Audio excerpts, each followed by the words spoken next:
अस्सलामुअलैकुम प्यारे बच्चों।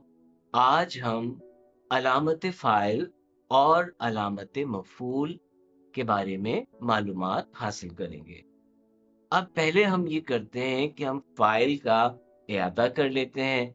प्यारे बच्चों, आप जानते हैं कि फ़ाइल उस शख्स को कहा जाता है जो काम करे। यानी जुमले में काम करने वाला शख्स जो है वो क्या कहलाता है? शख्स भी हो सकता है, कोई जानवर भी हो सकता है, कोई भी हो सकता है।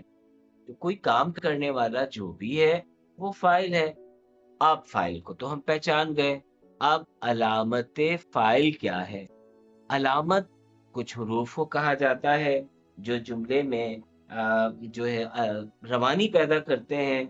तो अलामत फ़ाइल का मतलब है वो अलामत या वो हर्फ जो फ़ाइल के बारे में बताता है कि काम किसने किया। तो याद रखिएगा कि अलामत फ़ाइल सिर्फ एक है, ने। ठीक है, अलामत फ़ाइल क्या है? ने।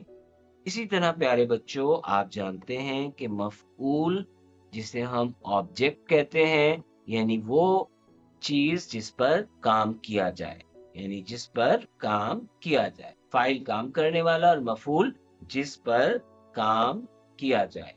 तो अब आप देखें कि अलामत मफ़ऊल से मुराद वो लफ्ज होगा या वो हर्फ होगा जो हमें ये बताए कि इसमें किस पर काम किया जा रहा है।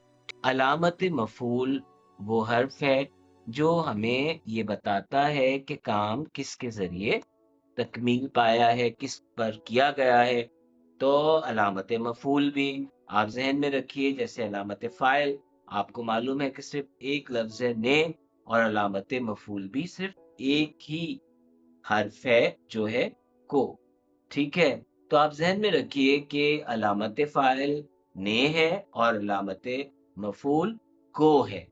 अगर आपने ये याद रखा तो फिर जुमलों से आपको अलामत फ़ाइल और अलामत मफ़ूल पहचानने में कोई मुश्किल नहीं होगी।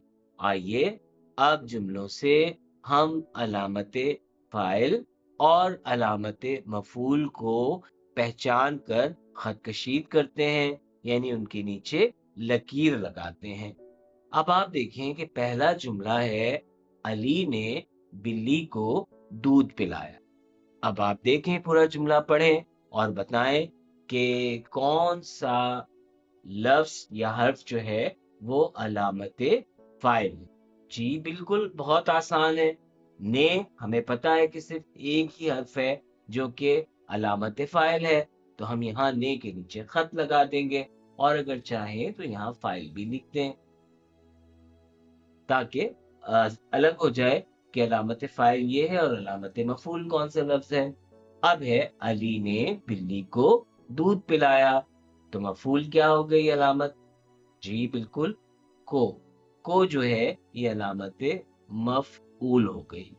तो प्यारे बच्चों, अब तो आप कर ही लेंगे कि भाई बहुत आसान है कि जुमले में जो भी लफ्ज ने है वो अलामत फाइल है, और जो लफ्ज को है वो अलामत मफूल है, और से खत कशी कर ही लेंगे। चल अब जल्दी से देखिए, फारिया ने फातिमा को दुआ दी। अब हम अलामत फाइल पहचानेंगे, ने, और अलामत मफूल को। अगला जुमला है, मुर्गी ने चूजों को दाना खिलाया। अलामत फाइल जाहिर है ने, और अलामत मफूल को। अब आप देखें कि जुमला दाल जो है, अम्मी ने बूढ़ी औरत की मदद की। अब इसमें अलामत फाइल कौन सा लफ्ज है? जी बिल्कुल, ने। फिर अम्मी ने बूढ़ी औरत की मदद की। तो क्या की जो है वो अलामत मफूल है? जी नहीं, बिल्कुल, क्योंकि हमने जाना था कि अलामत मफूल सिर्फ एक लफ्ज है जो है को। तो यहाँ की है जो इजाफत है, हरफ इजाफत है, तो इसमें अलामत मफूल इस जुमले में मौजूद नहीं है। आखिरी जुमला है, अब्बू ने नाबीना बुजुर्ग को सड़क पार करवाई। अब आप देखें कि बहुत आसान है। इसमें अलामत फाइल क्या है? ने, और अलामत मफूल मौजूद है। جی بالکل ہے، بزرگ کو سڑک پار کروائی۔ تو پیارے بچوں، آپ نے دیکھا کہ نے اور کو عام طور پر ہم جملوں میں استعمال تو کرتے ہیں اور درست ہی کرتے ہیں، لیکن ہمیں قواعد کے لحاظ سے اس کی تعریف معلوم نہیں ہوتی کہ وہ قواعد میں کیا کہلاتے ہیں۔ تو آج ہم نے جانا کہ نے علامت فاعل اور کو علامت مفعول ہے، اور ہم نے اسے جملوں سے پہچان بھی لیا۔ اب آپ اپنی کتاب کاروان اردو کے صفحہ نمبر 25 کے سوال نمبر 9 اور 10 دونوں میں علامت فاعل اور علامت مفعول کو اسی طرح سے پہچان کر خط لگائیے۔ مجھے امید ہے کہ اب یہ سرگرمی آپ کے لیے بہت آسان ہو گئی ہوگی۔ السلام علیکم ورحمۃ اللہ۔